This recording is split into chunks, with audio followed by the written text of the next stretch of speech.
At a press briefing after the Cabinet Review meeting on the 4th of June 2021, the Chief Minister of Meghalaya, Conrad K. Sangma, had announced the extension of the lockdown with effect from 7th June to 5 a.m. of the 14th of June 2021 in the entire state of Meghalaya. The Chief Minister informed that during the lockdown, certain activities would be allowed. He added that sub-divisional and block divisional officers are to recommend to the Deputy Commissioners on certain economic activities in rural areas. Further, he added that religious activities not involving gatherings are also permitted across the state.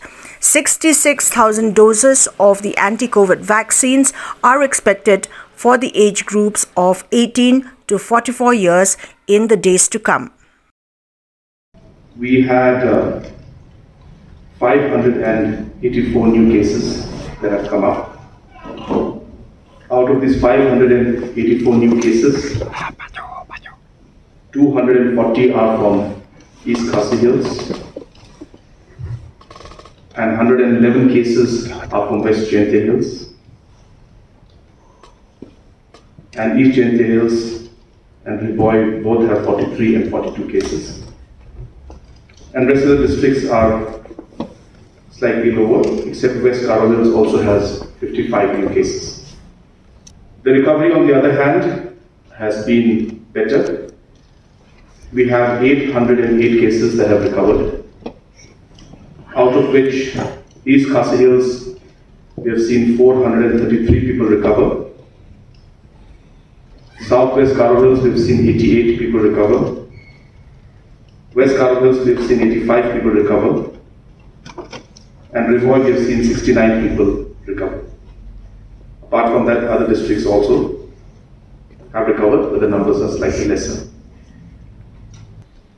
The Cabinet and the government has decided that we'll continue the lockdown for at least 1 week more.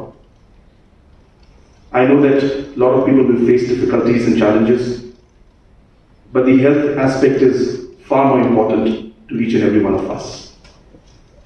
As I speak, as I said, 104 people are fighting for their lives in different hospitals, and today itself we have lost so many precious lives. So therefore, though it's a very tough decision, I urge and appeal to the people to please cooperate and work together with the government so that we are once and for all able to bring things under complete control. Things are improving. I'm positive that in the coming week, after this next 1 week is over, we should be able to see things ease down a bit more.